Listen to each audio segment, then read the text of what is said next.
Assalamualaikum warahmatullahi wabarakatuh. Perkenalkan, saya Astrid Kartini dengan NIM 24 12 50 18 72 dan teman saya bernama Muhammad Aryoko Yudhistira dengan NIM 24 12 50 1765. Di sini kami akan mempresentasikan tentang proyek UAS yang sudah kami kerjakan. Jadi ini adalah codingan yang dimana berfungsi untuk mengelola koneksi database MySQL di Java dengan menggunakan JDBC. Apa itu JDBC?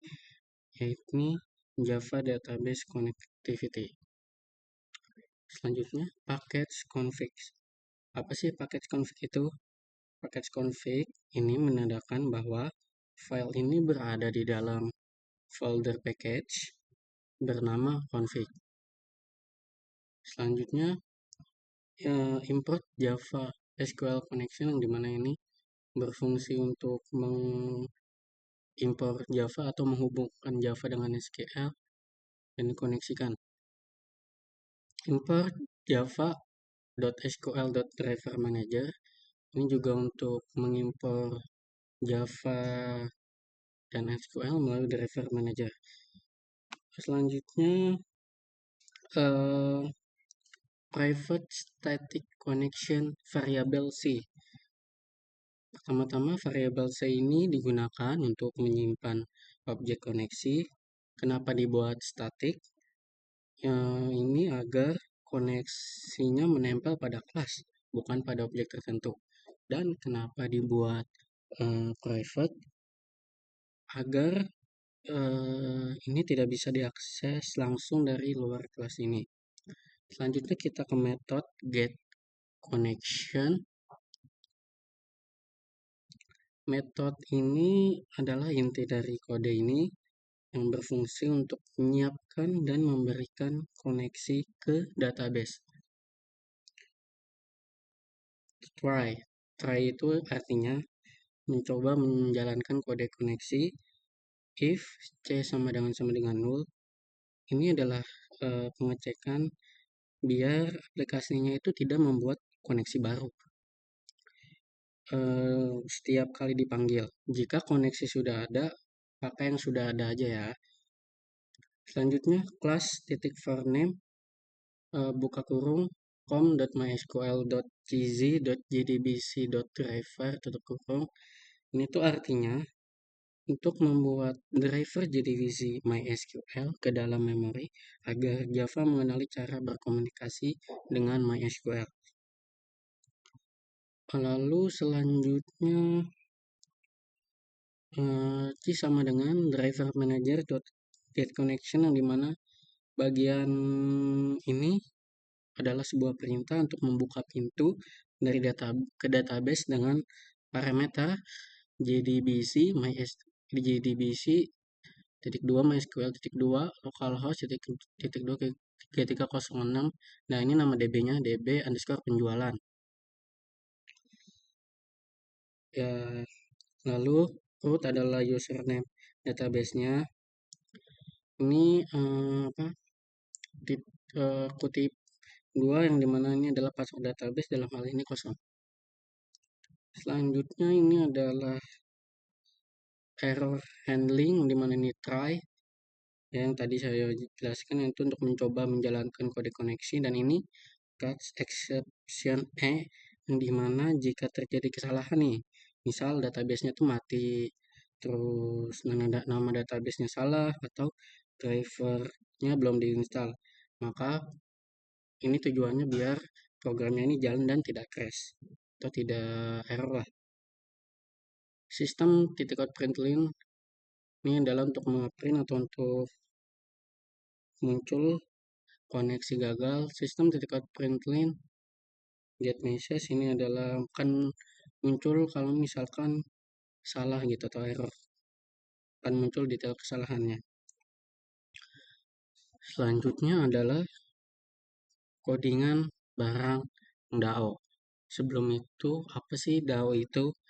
DAO itu adalah data access object yang dimana kelas DAO ini itu berfungsi sebagai jembatan yang menghubungkan antara data di Java, objek barang, dengan tabel di database MySQL. Selanjutnya, private barang B, yang dimana kelas ini menyimpan referensi ke objek barang, barang model yang datanya ingin disimpan. Publik barang DAO, buka, buka kurung, barang B, tutup kurung, ini adalah sebuah konstruktor yang digunakan untuk memasukkan data barang yang akan dikelola. Jadi sebelum kita memanggil fungsi simpan, kita tuh harus memberikan objek barangnya terlebih dahulu. Selanjutnya, metodenya nih. Di sini kita menggunakan metode simpan, yang dimana metode ini berfungsi untuk melakukan proses insert data ke database dengan langkah-langkahnya kayak gini nih. Connection C sama dengan database connection get connection. Nah, ini kita memanggil kelas connection yang kita bahas tadi, database connection. Prepare statement ini tuh ini sangat-sangat penting ya. Kenapa? Karena ini sebagai pengaman untuk mencegah SQL injection. Apa itu SQL injection? SQL injection itu adalah serangan dari hacker melalui input text. Selanjutnya, mapping data. Mapping data nih, ps titik set string buka tutup 1, b titik kode tutup kurung, yang dimana ini mengisi tanda tanya pertama dengan kode barang. Ini kodenya. Selanjutnya ini tuh mengisi tanda tanya dengan harga, nama, tanda tanya dengan harga, stok, dan ps execute update ini. Jadi ketika kita mengupdate kode nama harga stok tadi, ini adalah perintahnya, perintah SQL ke database-nya. Catch exception, kayak tadi yang saya jelaskan, error handling tadi. Terus sistem titik out println, dimana ini akan mencetak gagal simpan barang. Sistem titik out println untuk kayak detail kesalahan untuk kodenya. Selanjutnya adalah pelanggan DAO. Ini sama ya dengan barang DAO, cuma bedanya ini adalah objek dari pelanggan. Paket DAO tadi sudah dijelaskan gimana eh,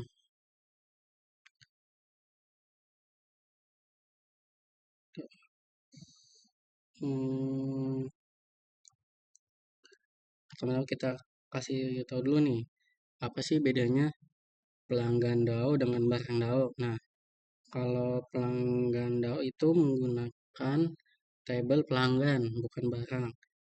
Nah, ya ada tabel database-nya itu menuju ke pelanggan, dan tipe datanya kalau di pelanggan ini menggunakan set string. Kenapa set string? Karena kemungkinan besar di tabelnya itu terdapat ID, nama, alamat, dan handphone di database-nya, yang dimana bertipe varchar atau teks.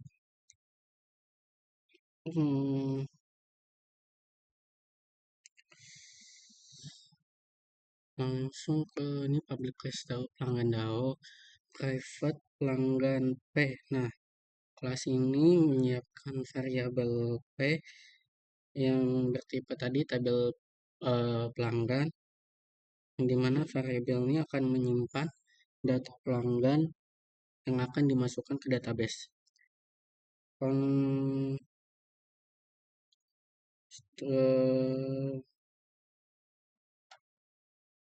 Konstruktornya itu pelanggan DAO. Selanjutnya adalah metodenya nih, yang dimana di sini menggunakan metode simpan untuk menghubungkan ke database-nya.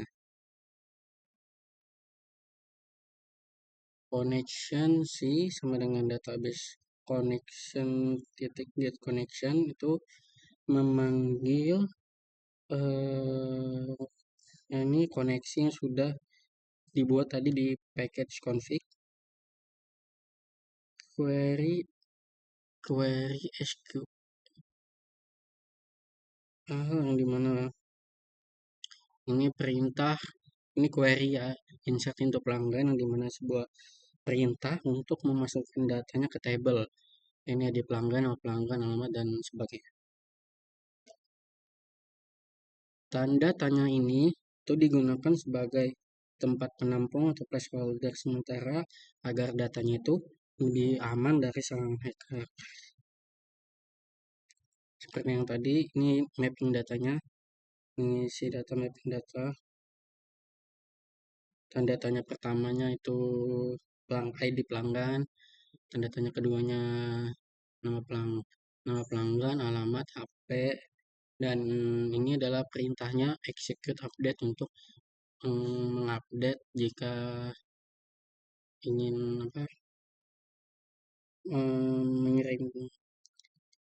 mengirimkan data ke MySQL. Data pelanggan baru akan muncul di table. Java get exception yang dimana sama kayak tadi, akan keluar nih, ini tuh fungsinya buat error aja. Kalau misalkan error, dia akan cetak gagal simpan pelanggan, dan ini untuk kayak detail kesalahannya itu di mana. Selanjutnya adalah transaksi DAO. Nah,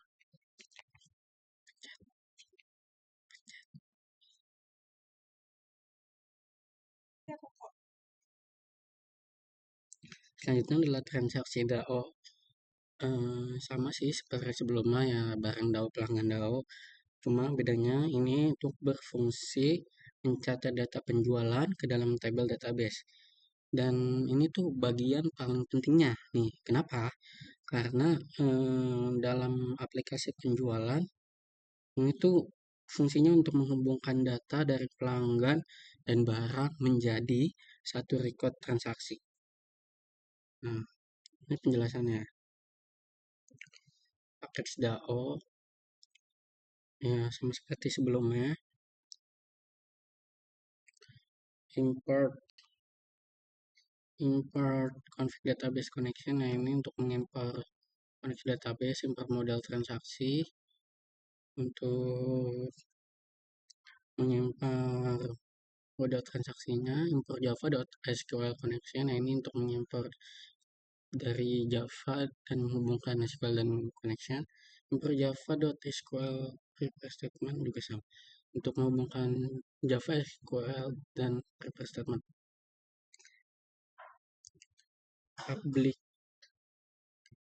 Public class transaksi DAO, ya ini kelasnya transaksi DAO.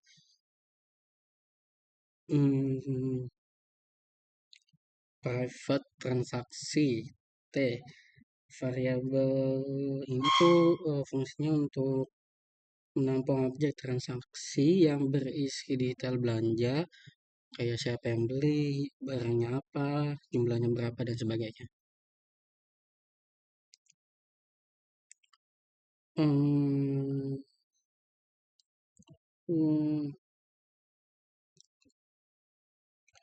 Selanjutnya ke ini metodenya ya, public void simpan sama kayak sebelumnya barang DAO dan pelanggan DAO menggunakan metode simpan. Reconnection sih yang menghubungkan database, mengkoneksikan database. Pokoknya intinya ini untuk ini adalah query SQL-nya, insert into transaksi, transaksi di pelanggan, kode barang, jumlah total, sama seperti sebelumnya, value dan datanya ini biar aman dari penghackingan. Ini adalah pemetaan data atau mapping datanya. PSX string itu adalah untuk nomor pertanyaan atau invoice, ini untuk ID dari pelanggan atau pembelinya. Ini adalah kode barang yang dibeli, ini jumlahnya atau berapa banyak sih yang dibeli dari sama pelanggan. Ini subtotal yang dimana adalah untuk mentotal harganya, dan ini adalah execute update yang dimana perintah untuk mengupdate jika ada table baru. Dan ini adalah cut exception yang seperti sebelumnya, jikalau misalkan kodenya gagal atau error, maka akan keluar sistem titik println gagal simpan transaksi, dan sistem titik println titik get message yang dimana ini untuk detail kesalahan errornya itu di mana.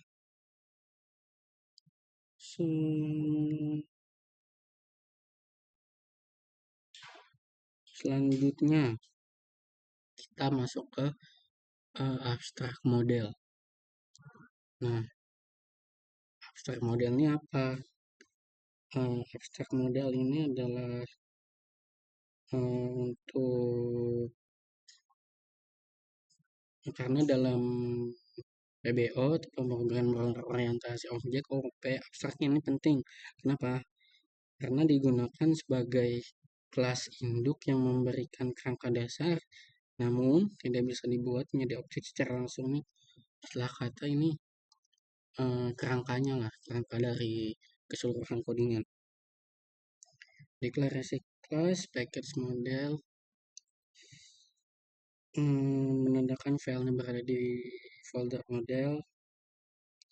Biasanya itu berisi kelas yang mempresentasikan data seperti barang, pelanggan, transaksi yang tadi saya jelaskan. Public abstract class, abstract model.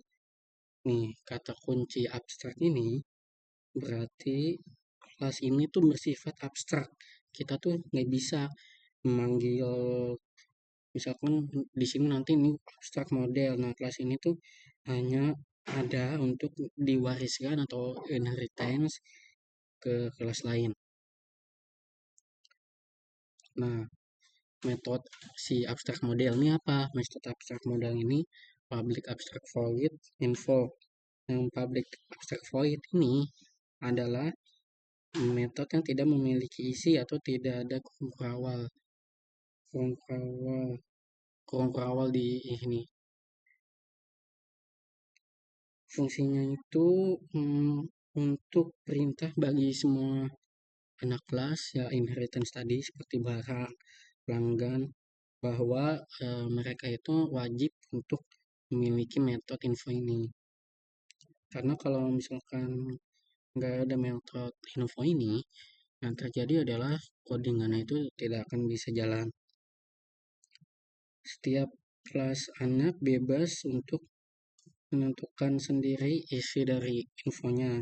Misalnya barang menampilkan info harga, terus pelanggan itu menampilkan info alamat. Terus pertanyaannya, kenapa sih kita harus menggunakan abstrak class?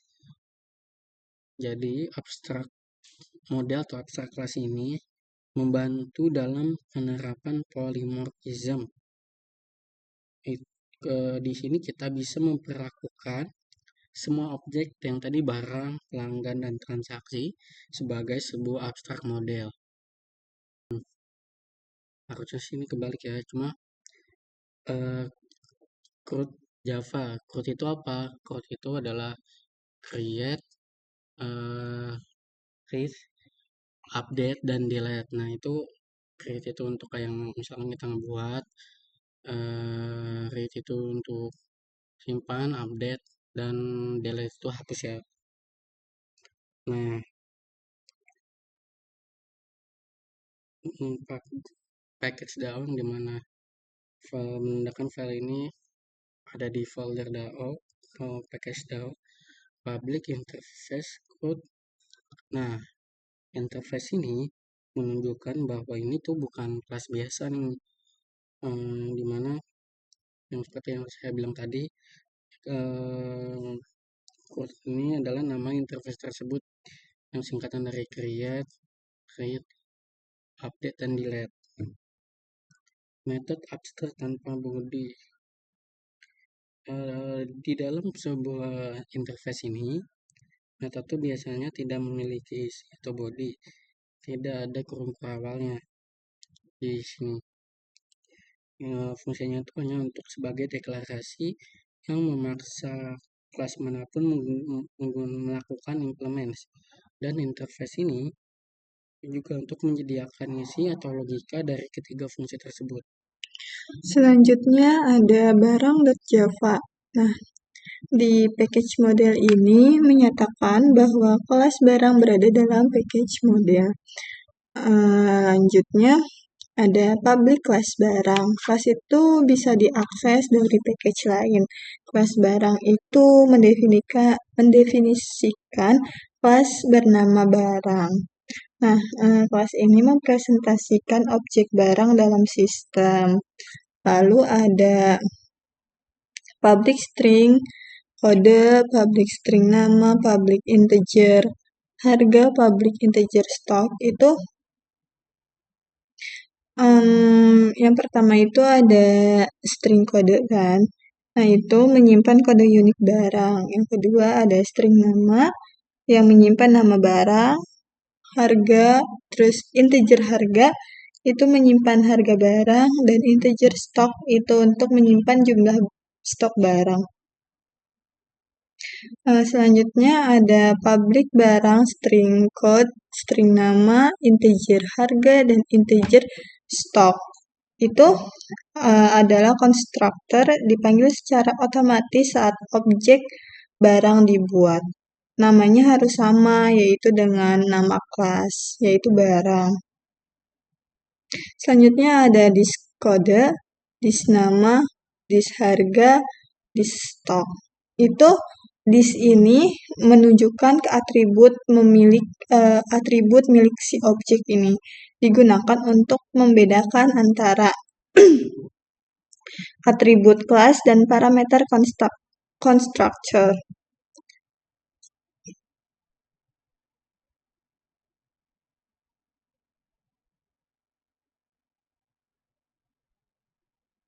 Selanjutnya ada pelanggan.java. Package model ini sama seperti tadi, berbedanya dengan ini itu kelas pelanggan yang berada di package model. Nah, package model ini juga berfungsi untuk menyimpan data atau entitas, representasi tabel ke database. Nah, selanjutnya itu ada public class pelanggan. Nah, itu publiknya ini kelas dapat diakses dari package lain. Pelanggannya nama kelas yang mempresentasikan entitas pelanggan. Selanjutnya ada public string ID, public string nama. Nah, public string ID ini untuk ID unik pelanggan. String nama ini namanya pelanggan, terus string alamat ini alamat pelanggan, dan string HP itu nomor telepon pelanggan. Selanjutnya ada public pelanggan, string ID, string nama, string alamat, string HP itu konstruktor dipanggil saat objek pelanggan dibuat. Digunakan untuk mengisi nilai awal atribut. Nah, ini isi konstruktornya. Di sini menunjukkan ke atribut milik objek. Parameter konstruktor diisi ke file class.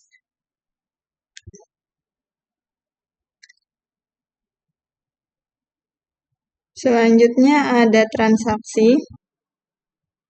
Sama seperti yang sebelumnya, yang barang dan pelanggan. Bedanya itu ada di public transaksi. Ini kok bedanya enggak? Selanjutnya ada transaksi.java, yaitu package model public class transaksi. Ini string node transaksi itu nomor unik transaksi, string ID pelanggan itu ID pelanggan yang melakukan transaksi, terus ada string kode barang itu untuk kode barang yang dibeli, ada integer jumlah barang yang dibeli, dan integer subtotal. Itu total harga yaitu jumlah dikali barang. Nah, selanjutnya ada konstruktor juga. Nah, konstruktor ini dipanggil saat objek transaksi dibuat, digunakan untuk menginisialisasikan seluruh data transaksi.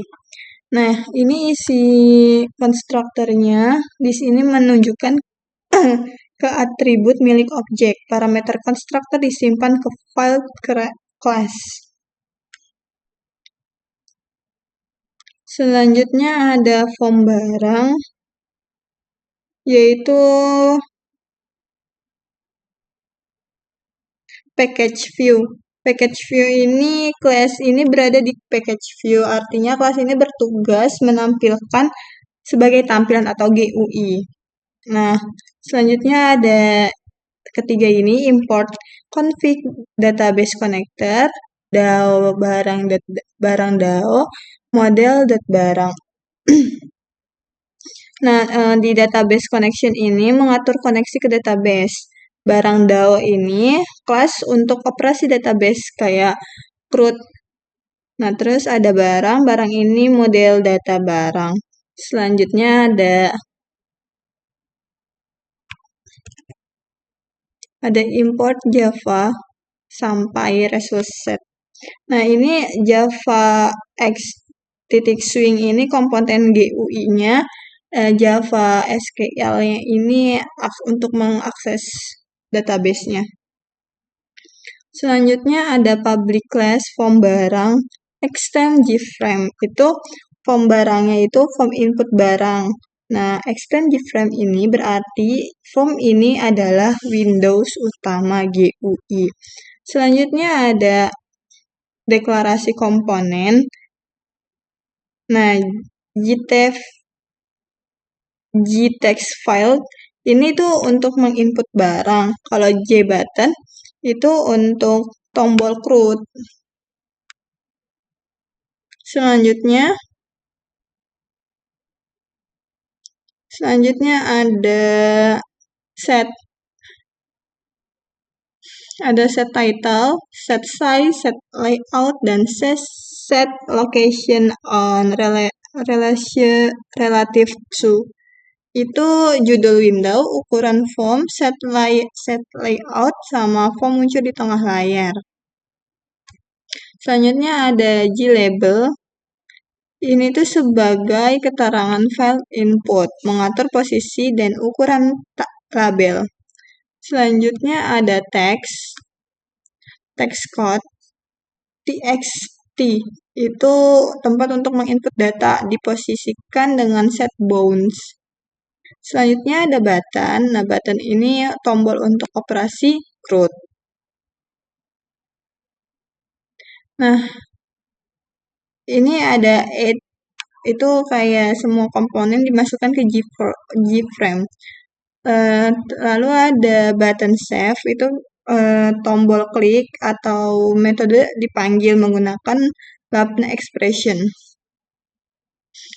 Selanjutnya ada void save, itu mengambil data dari teks, prosesnya, ambil data dari text file, terus buat objek barang, simpan ke database lewat DAO. DAO itu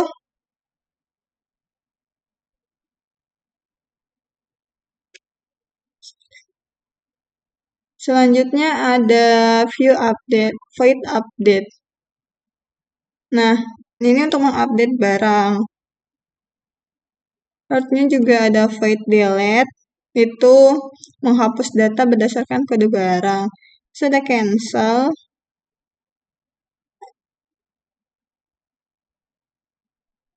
Cancel ini untuk keluar.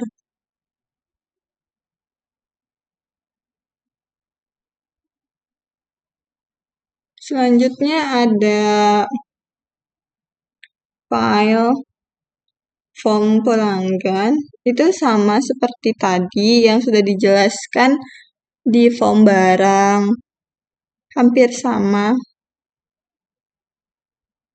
Ada void save, void update, dan void delete, dan clear juga. Lalu tetap mengambil database. Selanjutnya juga sama dengan form transaksi yang sudah dibuat. Ada label, ada input, ada button nih juga, ada table, dan ada add data. Karena ini transaksi tuh nanti kita demokan. Udah cari barang. Nah, kita lanjut demo di main app.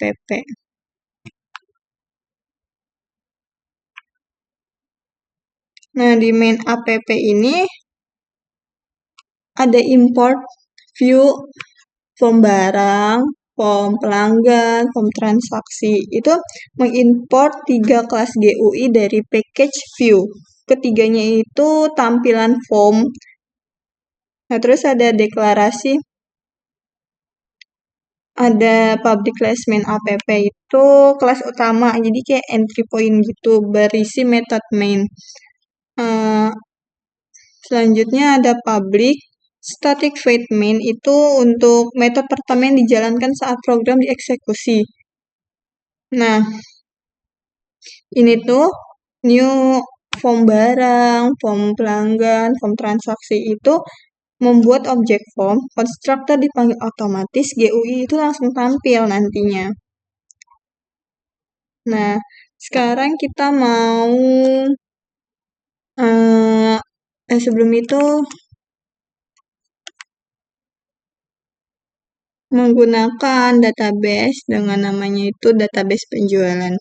Nah, di sini ada data barang, data pelanggan, data transaksi. Nah, saat kita running nanti kita running ya.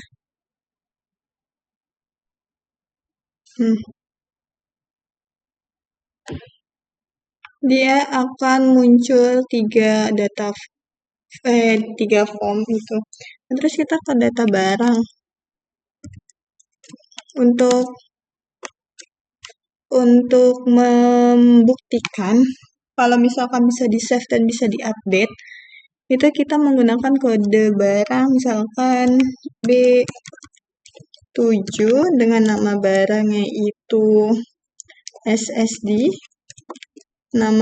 harganya itu 900.000. Nah, stoknya itu kita ambil 11 aja. Kita save ya, karena ini kan belum ada, kita save. Nah, data berhasil disimpan. Maka kita refresh. Nah, SSD-nya sudah ada. Lalu kita mau update barang. Kita update B001 itu ada nama barang itu kan laptop. Nah, kita mau ganti MacBook. Nah, harganya itu masih tetap sama ya. Kita update. Harganya kita ubah ke 800.000 aja. Lalu stoknya ada 1. Kita update.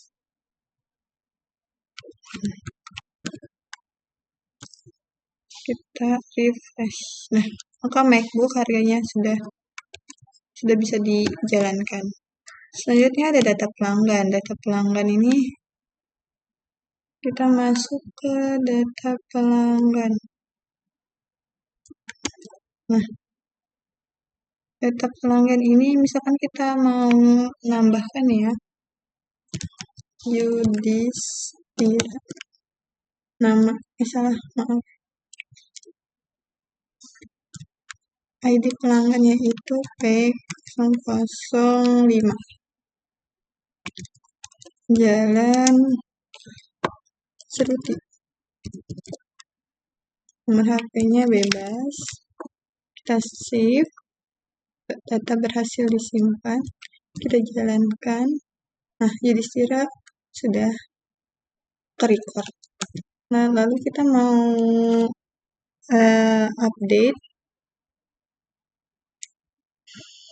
update yang P005 lagi yang tadi.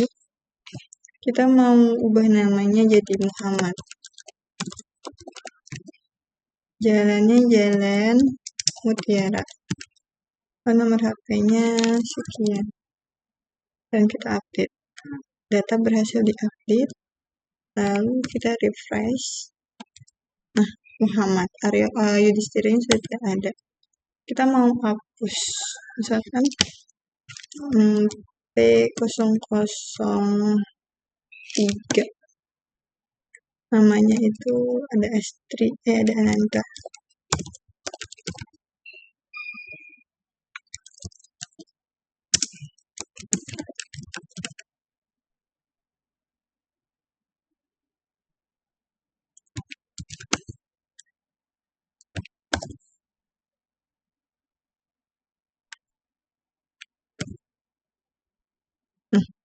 Berhasil dihapus. Selanjutnya kita masuk ke transaksi. Nah, kita masuk ke tadi ya kode barang. Kode barangnya itu B005 deh. Ini pelanggannya bisa diubah-ubah. Kita mau yang Kartini aja. Jumlahnya itu kita ambil 5. Kita cari. Nah, ada tuh PC. Nah, kita input ke barang, ke table. Nah, totalnya sekian, kita simpan. Hasil disimpan. Kita refresh. Nah, berhasil.